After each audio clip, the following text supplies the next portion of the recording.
I want you to think about something. Here's the core of this statement. You see, watch this. Here it is, watch. Why do we need to remember, or what do we need to remember about her? You ready? We're getting close now. Ready? She was surrounded by faith, but had no faith of her own.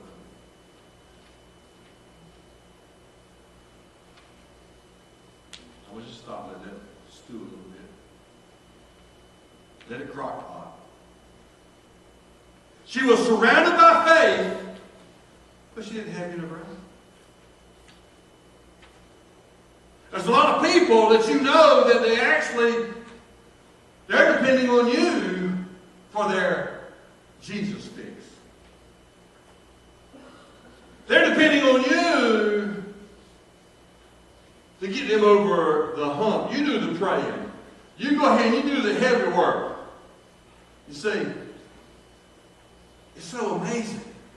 Because she was in a family filled with faith. Think about Abraham. She walked around with Abraham for a long time. He's called the father of the faithful. He is the father of God's people. I mean, he's known for all these things that were awesomely done because of his faith in God. And so she walked with him until their herds and their herdsmen started fighting and bickering. Then they split up. So she's with him. She was even elevated to a higher position in the society because she hung with a man of faith.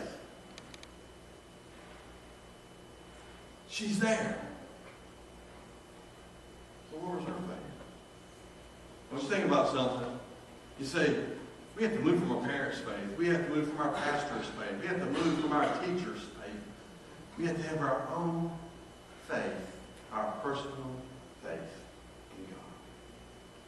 I hear people all the time, tell me that, especially at PCDC and other places, in the hospital or something, they go, especially people I might not even know, but just met for the first time, I get talking to them and they go, look, it's fine. Can I lean on you? Sure, you can lean on me. Can I borrow your faith? Sure. But then I tell them, let me tell you something, if you're just going to depend on my faith to get you through this, we got a problem.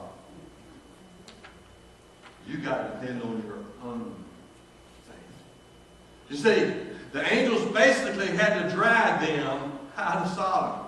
Let me tell you something. We're in the last days. This is it. This is the last roundup. This is it. We have to make up our own minds. Do you know, with South Korea doing what, North Korea doing what it's doing, they're prodding war. Where they keep shooting off these missiles and exploding these bombs and all that stuff, they're prodding war. And as they're prodding war, I really believe that Russia and China, who could stop them or not, I believe Russia and China, they know that Russia and China will have their back.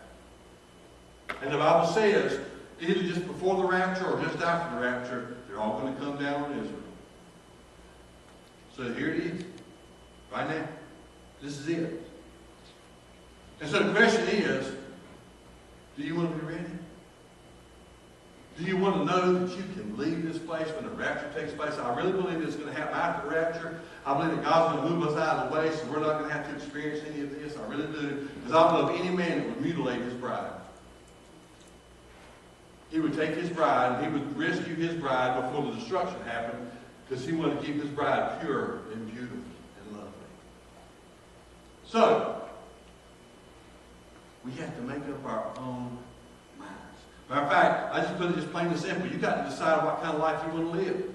Do you want to believe, or do you and have destiny that God wants you to have? You see, let me just tell you this. Listen carefully.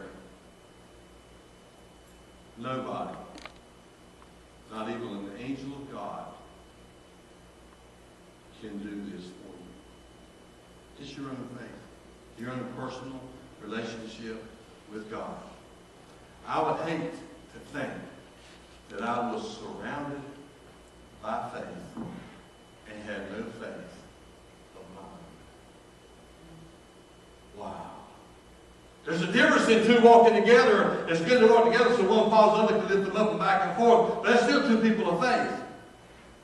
But the Bible also talks about the two people, one's a person of faith and one isn't. They're in the field and one's taken and one's left. Two in the bed, one's taken and one is left. Two in the housetop, one is taken and one is left. What's he talking about? One's got faith and one doesn't. God, I prayed all the time that we be ready.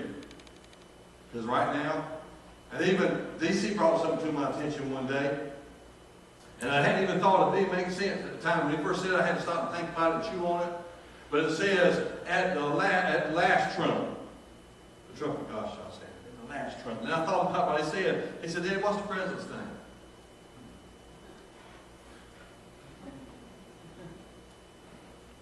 Trump. I'm not preaching doom and gloom. I'm preaching get ready. We're going to have a good time. Not doom and gloom. I'm not doom and glooming. Praise God, I can't wait. But I got a feeling some way and somehow in this thing, we're in the last days, it's winding down. And I don't know why that wild man from North Korea, other than having a weird-looking haircut, wants to do what he wants to do. What's bad is, because he knows it looks ugly, he's commanding everybody to have the same haircut so they can all look ugly. Okay. So first, she was surrounded by faith, but had no faith. See, this isn't legalism. I'm not beating you up. Look at that. Can you imagine? They went through where Sodom and Gomorrah was, and they found sulfur deposits. And they found the place just totally, absolutely destroyed. And they also found a pillar of salt just outside the city. I'm going to put that picture in here. Secondly, she held on to a world that had no lasting value. She was already told we're going to destroy it. She was already told. Can you imagine angels of God coming and telling you? I mean, you can't get any fancier than that. God sends you an angel to talk to you. And they've seen them working God's power, because when the guys came to molest them, they blinded their eyes so they couldn't even find the door. There was no doubt it was God. She heard the words of God, and still she wanted to hold on to a world that was getting ready to be destroyed. You see, her body was facing the city that was destroyed. Something I need to tell you, I need to remind you this. The Lord said, just remind you, when this hurricane coming, there's already been like 60 people, I think, killed.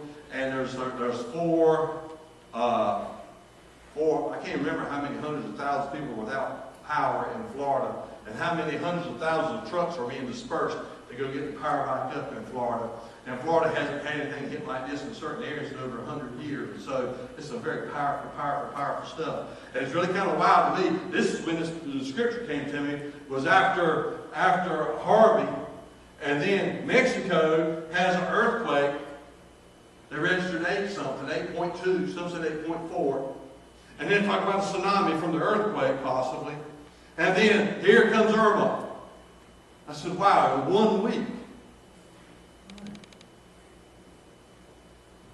And the richest place, if you want to hit the United States, you want to hit them where it hurts. Hit them where those oil refineries are at. And where the oil comes in. And where those oil wells are. And where's that at? Texas and Florida and the Gulf, Louisiana. And as I was reading that, that's when the Lord started speaking to me. Just tell everybody, remember Lot's life. You see, what I have discovered is, this present world is just temporary. Like I was telling y'all not long ago, I was in one of the nursing homes. And I was in there as I was playing and singing. And they let some people out. And as I started looking around, I saw 2 or 3 people that I had pastored before. And these people were strong in the Lord and the power of His might. And they did some very powerful things. And they taught me a lot. I was their pastor, but they taught me so much. And I was just so involved by these people. And now I'm in a nursing home with them. And some of them didn't even know where they were at. And as I began to talk to them, and I began to play, and I began to see, some of them couldn't even remember the words to the songs, and I'm smiling, but at the same time there was a tear coming down the side of my face as I saw these spiritual giants in their last days. And all I could hear is, what's down here is temporary. Everything is temporary. You see, here you go, just quickly. I'm going to do this kind of quickly. John reminds us that this world is passing. We're going to pass away. 1 John 2:15-17. Jesus told us to lay up ourselves treasures in heaven, Matthew 6:19-20. Paul told us to fix our eyes on the unseen. As a matter of fact, we hold on to the things that we need to let go of, and we let go of the things we need to hold on to. The Bible says, for here we have no enduring city, but we are looking for a city that is to come. Hebrews 13. Watch this. Here it goes. I'm just about through. I've only got a couple more. Somebody's going, praise God. I told you this wasn't going to be legalistic. But it's going to be up to date. How about that? Good stuff.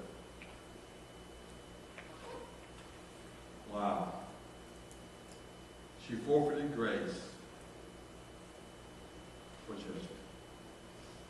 Talking about Noah's Ark last week, all I can think about is, Noah, after he got up on the ark with all the animals in his family, God waited 7 days to close the door.